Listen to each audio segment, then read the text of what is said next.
Good morning class. उम्मीद करता हूँ कि तुम सब लोग अपने घर पे एकदम खुश होंगे, आराम से होंगे, कोरोना का पूरा ध्यान रख रहे होंगे। बट तुमको पता है कि हम लोग की क्लास अब ऑनलाइन होने वाली है। तो हम लोग का जो 9th क्लास का जो चैप्टर चल रहा था स्ट्रक्चर ऑफ एटम, वो हम कंटिन्यू करेंगे। तो हमने जो जो पढ़ लिया था वो मैं थोड़ा सा रीकैप तुमको करवा दूंगा ताकि थोड़ा तुम्हें ध्यान रहे। हो सकता है कई लोग ये वीडियो लेट देखें, आज का आज ना देखें, तो हम एक बार रीकैप कर लेते हैं ना। तो सबसे पहले हमने देखा था स्ट्रक्चर ऑफ एटम में कैथोड रे एक्सपेरिमेंट, है ना। हमने सबसे पहले हम समझ रहे थे कि उन्होंने क्या किया था, एक डिस्चार्ज ट्यूब लिया था। एक डिस्चार्ज ट्यूब था इस तरह का, इसके अंदर एक एनोड था और एक कैथोड था इस तरह का, है ना। और इसमें क्या हुआ था, जब ये एक्सपेरिमेंट किया जा रहा था तो इसको पहले वैक्यूम बनाया गया, है ना। जब इसको वैक्यूम बनाया गया तो क्या हुआ कि लोगों को एक अजीब अजीब से फेनोमेना देखने को मिले। तो क्या देखने को मिला, उनको हरे रंग की चमक देखने को मिली। किधर से किधर, कैथोड से एनोड की तरफ, इस तरफ नेगेटिव टर्मिनल से पॉजिटिव टर्मिनल की तरफ। यहाँ पे इसकी जो ट्यूब थी, इस ट्यूब की दीवारों पे हरे रंग की ग्रीन लाइट चमक देखने को मिली। तो ये चमक जब उन्होंने देखी तो फिर आइडिया आया कैथोड रे एक्सपेरिमेंट का, है ना, कि इससे उनको लगा कि कुछ ना कुछ तो है जो आ रहा है। तो फिर ये इसके ऊपर एक्सपेरिमेंट हुए कैथोड रे के ऊपर, क्योंकि ये कैथोड रे से एमिट हो रही है इसलिए इसको कैथोड रे कहते हैं। तो इसके ऊपर बहुत सारे एक्सपेरिमेंट्स किए गए, इसका चार्ज चेक किया गया कि इसके ऊपर पॉजिटिव चार्ज है या नेगेटिव चार्ज है। तो उसके लिए उन्होंने किया था कि एक पॉजिटिव और नेगेटिव प्लेट इधर लगी थी। फिर जब इन्होंने देखा ऐसा लगाने पे तो क्या हुआ कि जो ये पार्टिकल थे ये सारे के सारे पॉजिटिव प्लेट की तरफ मुड़ रहे थे, इनका डिफ्लेक्शन पॉजिटिव प्लेट की तरफ हो रहा था। इससे पता चला कि इनके ऊपर नेगेटिव चार्ज होगा। और क्या किया, इन्होंने इनका मोमेंटम चेक किया। तो मोमेंटम चेक करने के लिए क्या किया होगा, बीच में इन पंखा जैसा कुछ लगाया होगा, है ना। और जब पंखे से ये कैथोड रेज आके टकराई तो इसके अंदर क्या हुआ, मोमेंटम शुरू हो गया या ये मूवमेंट शुरू हो गया। तो उससे अपने को पता चला कि इसके अंदर क्या होता है, मास और वेलोसिटी भी होता है। अपन हम लोग ने मोशन पढ़ लिया है, तो मोशन वाले चैप्टर उसके बाद में हमने फोर्स वगैरह भी पढ़ा था। तो अपने को पता है कि मास और वेलोसिटी होता है तभी कोई चीज किसी दूसरी चीज को मोमेंटम ट्रांसफर कर सकती है, सही बात। तो यहाँ से अपने को कैथोड रे एक्सपेरिमेंट से कुछ पता चला कि कोई भी एटम दुनिया के, उनके अंदर कुछ पार्टिकल ऐसे होते हैं, उनके कुछ कंस्टिट्यूएंट्स ऐसे होते हैं जो नेगेटिव चार्ज वाले होते हैं और जिनको इस तरह से हम क्या कर सकते हैं, अलग कर सकते हैं। सबसे पहले एक्सपेरिमेंट फिर उन्होंने आए जे थॉमसन। तो जे थॉमसन ने इसी कैथोड रे एक्सपेरिमेंट को आगे बढ़ाया। तो उनको जब इस एक्सपेरिमेंट को जब आगे बढ़ाया उन्होंने ज्यादा अच्छे से किया तो उनको मिले इलेक्ट्रॉन्स, है ना। जो ये कैथोड रे थी उन्होंने पक्का बता दिया कि ये कैथोड रे क्या है, ये इलेक्ट्रॉन है। फिर इसके बाद में क्या हुआ कि ये कैथोड रे तो कैथोड से निकल रही थी, कुछ रेज ऐसी थी जो कैथोड के पीछे की तरफ चमक पैदा कर रही थी, लाल रंग की चमक। तो वो क्या था, वो थे, उनको कहा गया एनोड रे या पॉजिटिव रेज। तो उससे समझ में आया अपने को प्रोटॉन की डिस्कवरी, ठीक है। प्रोटॉन की डिस्कवरी, ये अपने को पता है कि गैस जब किसी भी डिस्चार्ज ट्यूब के अंदर हाइड्रोजन गैस होगी तब क्या होगा, प्रोटॉन एनोड, जो एनोड रे है वो क्या होगी, प्रोटॉन होगी, ठीक है। उसके बाद में आता है एटॉमिक मॉडल। तो जो जे थॉमसन ने अपने एक्सपेरिमेंट से सीखा उसके आधार पर उन्होंने अपना एटॉमिक मॉडल दिया और उन्होंने क्या बताया था कि एटम क्या होता है, एक तरबूज के जैसा होता है, तरबूज के जैसा होता है और उसके अंदर उसके जो बीज होते हैं वो क्या होते हैं, नेगेटिव चार्ज, और जो बाकी सरफेस होता है वो क्या होता है, पॉजिटिव। तो ये क्या समझा, जो जे थॉमसन थे उन्होंने अपने एक्सपेरिमेंट से ऐसा समझा एटम को। फिर कौन आए, फिर आए रदरफोर्ड। तो रदरफोर्ड ने क्या किया था, रदरफोर्ड ने अल्फा पार्टिकल्स की बौछार की थी किसके ऊपर, गोल्ड की पतली पन्नी के ऊपर, है ना। और उस गोल्ड की पतली पन्नी के ऊपर जब उन्होंने बौछार की तो उन्होंने 3 चीजें देखी।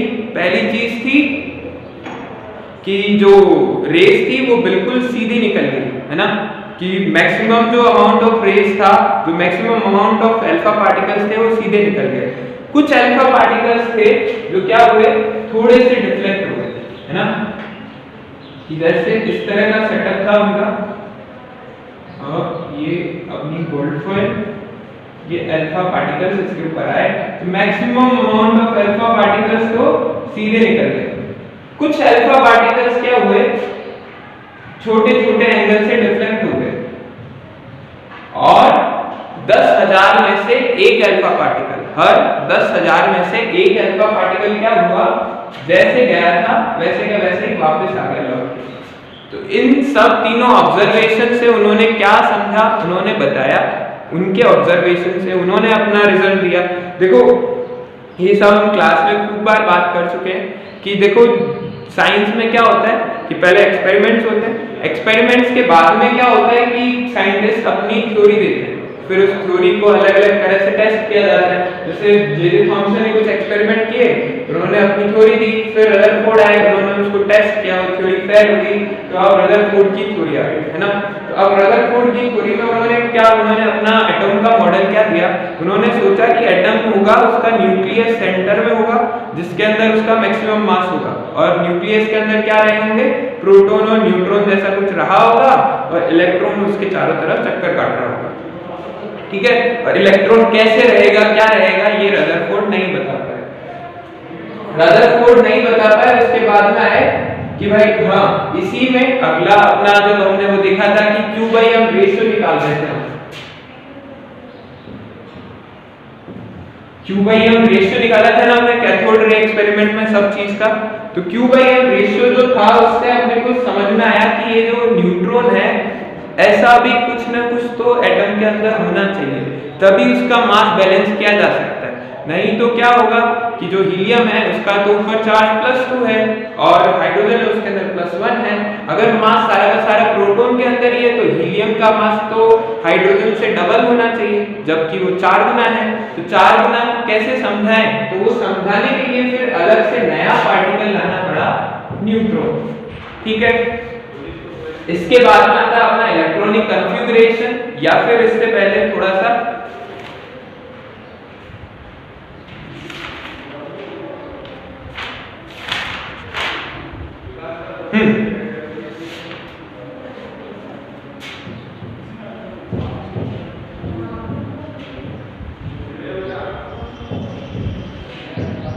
Bohr's model.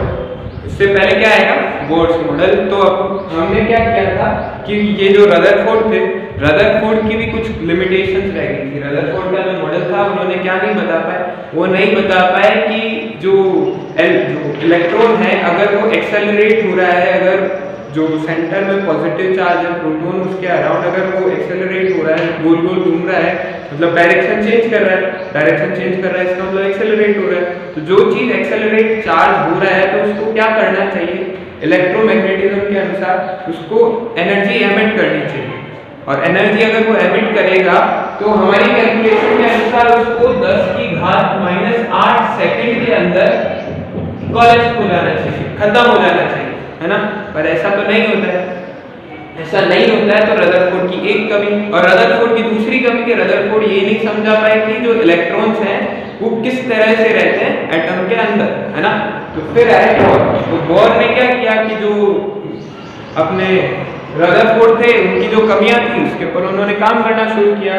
तो उन्होंने सबसे पहले यही समझाया कि एटम के अंदर इलेक्ट्रॉन कैसे रहते हैं। तो उन्होंने बताया कि इलेक्ट्रॉन ऐसे रहते हैं कि वो शेल्स होती हैं KLMN या फिर 1 2 3 4 ऐसे शेल्स में इलेक्ट्रॉन फिक्स शेल में ही रहेंगे, वो ऐसा शेल छोड़ के बीच वाले एरिया में नहीं जाएगा। जैसे K और L है तो ये दोनों शेल अलग अलग हैं, इनके बीच वाले एरिया में कोई भी इलेक्ट्रॉन नहीं पाया जाएगा, ये बताया था बोर। और ये वाली जो थ्योरी है ये जो एनर्जी वाली प्रॉब्लम है उसको भी सॉल्व कर देती है और इलेक्ट्रॉन की पोजीशनिंग को भी सॉल्व कर देती है कि भाई इलेक्ट्रॉन कैसे रहते हैं एटम के अंदर।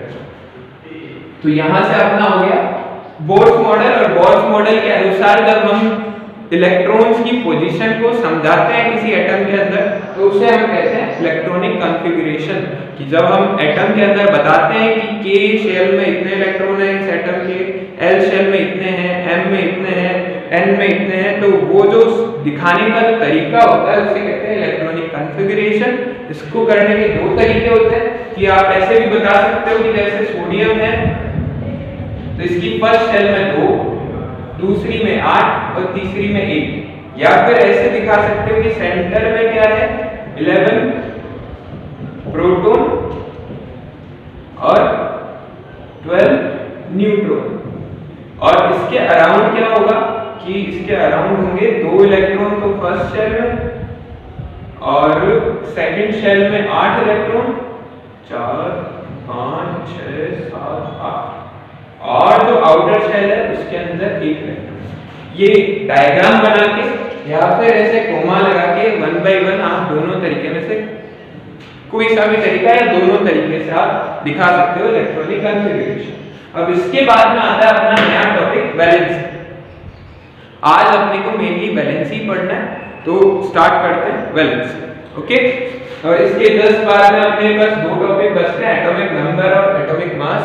तो ये भी हमने लास्ट चैप्टर में काफी हद तक समझ लिया था, और आइसोटॉप्स एंड आइसोबार्स के बारे में भी कुछ बातें हो चुकी हैं। ठीक है, हाँ, तो चलिए वैलेंसी शुरू करते हैं ना। तो वैलेंसी देखो, वैलेंसी समझने से पहले वैलेंसी के अंदर हम बहुत बार पढ़ेंगे, बहुत बार सुनने को मिलेगा कि जो एटम्स हैं वो आपस में कंबाइन होते हैं, जो उनकी कंबाइनिंग कैपेसिटी होती है वही उसकी वैलेंसी होती है। तो ये कंबाइन होते क्यों हैं एटम, सबसे पहले ये समझना जरूरी है ना।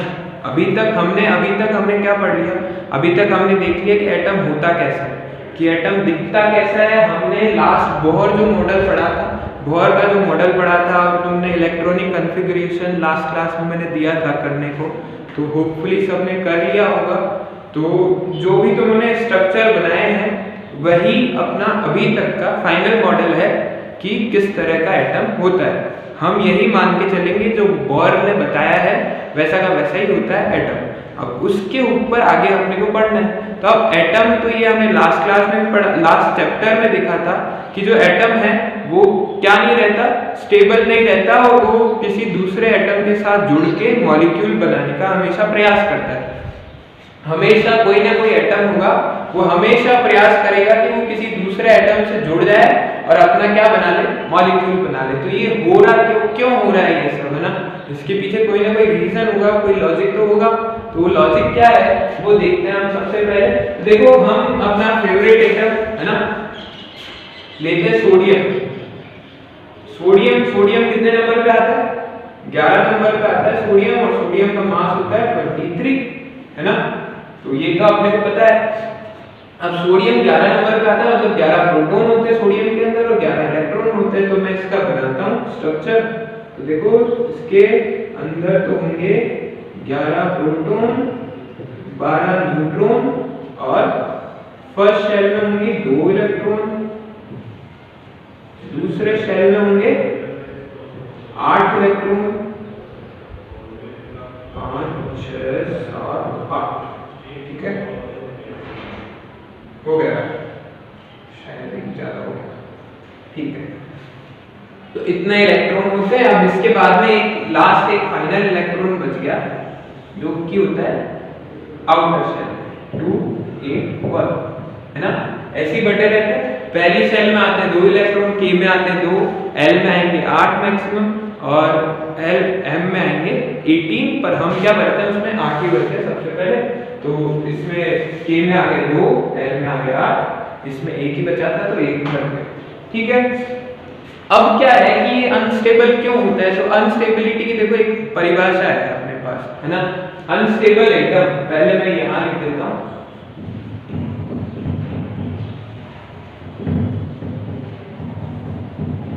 तो देखो कि अनस्टेबल एटम कौन सा होता है, जिसका outermost shell partially filled हो। है ना, कि इनके साथ ऐसा होता है, एटम्स के साथ मैंने बताया था कि ये जो शेल्स हैं एक घर जैसा होता है ना। तो जिस घर में पूरे सदस्य रहते हैं ना, वो घर क्या रहता है, स्टेबल रहता है, और घर में जो समस्याएं आती है उनका आसानी से सामना किया जा सकता है। और जिस घर में सदस्यों की कमी हो, है ना, जिस घर में सदस्यों की कमी हो, उस घर को क्या रहेगी, अनस्टेबिलिटी रहेगी, है ना। सेम वैसे क्या होता है एटम के अंदर, एटम जो भी एटम है, एटम की जो भी शेल है, अगर उसके अंदर इलेक्ट्रॉन्स जितने आ सकते हैं अगर उससे कम है ना, तो क्या होगा, वो अनस्टेबल होगा। ठीक है, तो ये आ सकने वाला नंबर क्या होता है, k के लिए होता है 2, l के लिए होता है 2, m के नहीं k l के लिए होता है 8, m के लिए भी होता है 8, फिर n के लिए 18। मतलब जो k शेल है वो 2 इलेक्ट्रॉन में संतुष्ट हो जाएगा, उसका काम पूरा हो जाएगा। जो l है वो भी 8 इलेक्ट्रॉन लेके खुश हो जाती है, m है वो भी 18 ले सकती है पर 8 में वो बिल्कुल संतुष्ट रहती है। वैसे ही n है वो 32 ले सकता है पर 18 में संतुष्ट हो जाता है। तो इस तरह से इनका ये चलता है सीक्वेंस। जिसके पास भी ये नंबर से अगर कम इलेक्ट्रॉन रहेगा वो क्या रहेगा, अनस्टेबल एटम रहेगा। अनस्टेबल रहेगा तो वो हमेशा कैसी कोशिश करेगा, स्टेबिलिटी पाने की कोशिश करेगा। स्टेबिलिटी पाने के लिए वो एटम क्या कर सकते हैं, अगर उसके पास नंबर जैसे सोडियम है, सोडियम के पास क्या है, एक ही एक्स्ट्रा इलेक्ट्रॉन है बार-बार, तो ये क्या करेगा, एक इलेक्ट्रॉन को त्याग देगा। जबकि अपना जो क्लोरीन है, क्लोरीन आता है 17 पे, तो क्लोरीन के होते हैं 2, 8 और 7, है ना। तो ये क्लोरीन को 7 इलेक्ट्रॉन त्यागना पड़ेगा अगर ये छोड़े।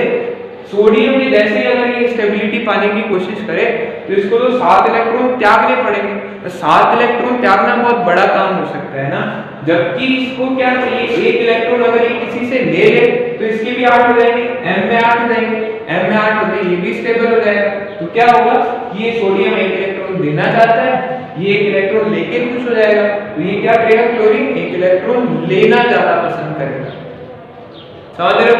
तो क्लोरीन क्या करेगा, एक इलेक्ट्रॉन लेके Cl- बनाएगा, सोडियम एक इलेक्ट्रॉन देके Na+ बनाएगा और दोनों आपस में जुड़ के NaCl बनाएंगे।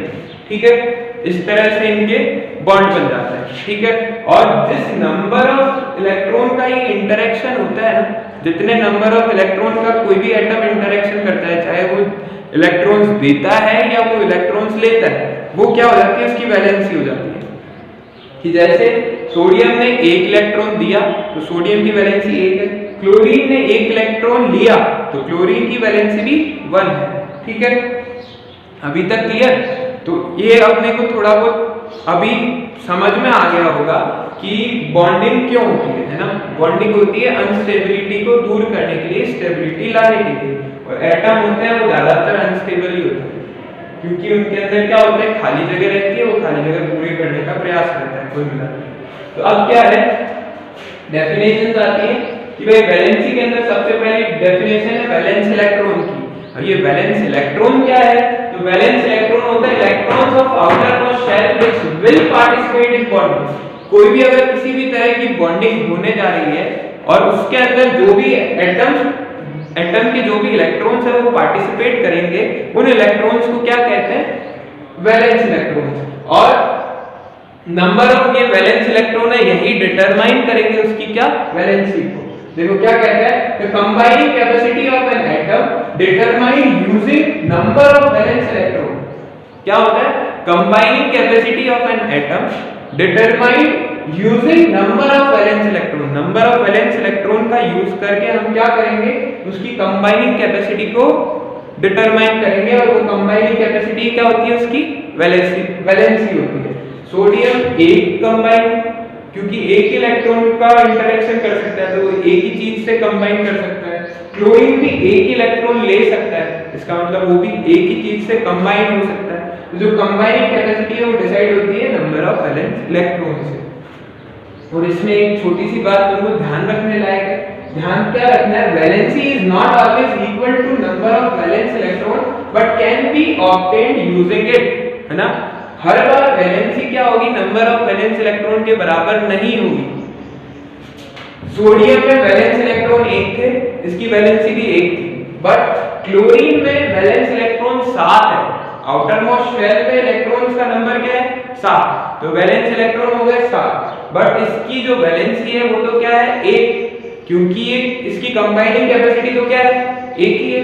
तो इसके लिए हम क्या करते हैं, एक अच्छा सा फॉर्मूला बनाया हम लोग ने, तो वो फॉर्मूला क्या कहता है कि valency is equal to valence electron, कब, जब वैलेंस इलेक्ट्रॉन की संख्या होगी 4 या 4 से कम, जब वैलेंस इलेक्ट्रॉन्स की संख्या क्या होगी 4 या 4 से कम, तब क्या होगी वैलेंस इलेक्ट्रॉन का नंबर ही क्या बन जाएगा, वैलेंसी बन जाएगा। ठीक है, तो ये कौन कौन से केस में होता है मैं यहाँ पे लिखता हूँ। अब तुम लोग हो नहीं मैं नहीं तो पूछता सबसे, तुमने टेबल्स याद कर ली होगी, वो जो सीक्वेंस था हाइड्रोजन हीलियम लिथियम वाला, और सबको याद होना चाहिए, घर पे बैठे हो तो कोई बात नहीं बट याद होना चाहिए। ठीक है, तो सबसे पहला आता है अपना हाइड्रोजन, है ना। हाइड्रोजन के अंदर कैसा रहता है इसका कॉन्फ़िगरेशन 1, एक ही रहता है इलेक्ट्रॉन और कुछ नहीं रहता, तो ये क्या कर सकता है, एक इलेक्ट्रॉन दे भी सकता है और एक इलेक्ट्रॉन ले भी सकता है, क्योंकि इसको टोटल कितने करने के में 2 चाहिए ना, तो ये हाइड्रोजन एक ले भी सकता है और एक दे भी सकता है, दोनों में से कुछ भी करे, पर दोनों केस में क्या होगा, इसकी वैलेंसी क्या हो जाएगी, वैलेंसी तो 1 ही होगी, चाहे एक इलेक्ट्रॉन दे चाहे ये ले, आदान प्रदान तो एक ही इलेक्ट्रॉन का कर सकता है ना, उससे ज्यादा इलेक्ट्रॉन्स का तो हाइड्रोजन के पास पॉसिबिलिटी नहीं, या तो एक इलेक्ट्रॉन ले सकता है या एक इलेक्ट्रॉन दे सकता है, दोनों में से कुछ भी करे वैलेंसी एक ही रहेगी। ठीक है, इसके बाद में आता है हाइड्रोजन के बाद में अपना आता है हीलियम। देखो ये हीलियम और जितनी भी नोबल गैसेज है इसके साथ में कुछ अलग केस होता है। हीलियम का आउटर मोस्ट शेल कौन सा मानोगे, L मानोगे कि K मानोगे, K में इसके पूरे भरे हैं इलेक्ट्रॉन, 2 इलेक्ट्रॉन है और K में 2 इलेक्ट्रॉन आ सकते हैं, हीलियम में 2 पूरे के पूरे भरे। अब इसके अगला वाला शेल है L में 0 है।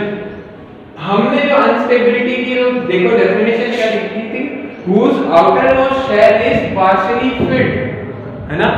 अनस्टेबल कौन होता है, जिसका पार्शियली फिल्ड होता है, अनफिल्ड, जैसे हीलियम के लिए L है वो अनफिल्ड है, तो अनफिल्ड क्या लाएगा, अनस्टेबिलिटी नहीं लाएगा, तो हीलियम की जो वैलेंसी होगी ना उसको 0 मान के चलो, जितनी भी नोबल गैसेज हैं उनकी वैलेंसी क्या होती है 0, या फिर हम इनकी वैलेंसी लिखते भी नहीं, इनकी वैलेंसी को निल बताते हैं, इसके बारे में कोई कमेंट नहीं किया जाता।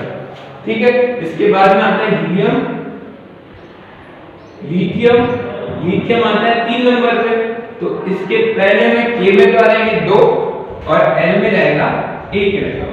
ठीक है, तो फिर क्या कर सकता है ये लिथियम, L में चाहिए इसको 8 इलेक्ट्रॉन, या तो ये 7 इलेक्ट्रॉन ले या फिर ये 1 इलेक्ट्रॉन दे, तो इसके लिए ज्यादा आसान क्या रहेगा, 1 इलेक्ट्रॉन का देना, है ना, तो इसलिए इसकी वैलेंसी क्या हो जाएगी 1, है ना। और अपने फॉर्मूले से चेक करो, number of valence electron is less than 4, 4 से कम है लिथियम के लिए वैलेंस इलेक्ट्रॉन की संख्या, 4 से कम है तो इसकी वैलेंस इलेक्ट्रॉन का नंबर ही क्या बन जाएगा, वैलेंसी, यहां वही बना, वैलेंस इलेक्ट्रॉन क्या था 1 और वही इसकी वैलेंसी बन गया। अब लिथियम के बाद में हम कुछ और चेक करते हैं, ऑक्सीजन चेक करते हैं। ऑक्सीजन में होता है 2, ऑक्सीजन कितने पे आता है 8 पे आता है 2,6, है ना। L में आ गए 6 इलेक्ट्रॉन, L में चाहिए 8, L में 8 चाहिए और 6 आ गए, और या तो ये 6 को दे दे किसी को, लिथियम में जैसे दान कर दे, या फिर ये 2 इलेक्ट्रॉन किसी से ले ले, 8 पूरे करने हैं ना, 6 है 8 पूरे करने, तो 2 किसी और से ले ले, तो 2 लेना ज्यादा आसान है बजाय 6 के देने के, नहीं। तो ये क्या करता है 2 इलेक्ट्रॉन ले लेता है किसी से, तो इसने 2 इलेक्ट्रॉन का इंटरेक्शन किया तो इसकी वैलेंसी 2 हो जाएगी। अब अपन अपने फॉर्मूले से चेक कर लेते हैं कि भाई वैलेंसी क्या होगी, वैलेंस इलेक्ट्रॉन क्या है 4 से ज्यादा, 6 है ना valence electron outermost shell में, तो वैलेंस इलेक्ट्रॉन है 4 से ज्यादा, तो इसके लिए अपने दूसरा फॉर्मूला काम आएगा। दूसरा वाला फॉर्मूला क्या कहता है 8 minus number of valence electron, 8 minus 6 gives us 2। Okay, तो यहां पे अपना वैलेंसी यही बताता है। इसके लिए अब तुम लोग क्या करोगे, घर पे तुम लोग को प्रैक्टिस करनी है, जितनी तुम लोग ने लिखे हैं इलेक्ट्रॉनिक कॉन्फ़िगरेशन, उसके आगे क्या लिखोगे तुम? उसकी वैलेंसी इस तरह से कैलकुलेट करके उसकी वैलेंसी आगे लिखोगे हर एक एटम के आगे। ओके, चलो, थैंक यू।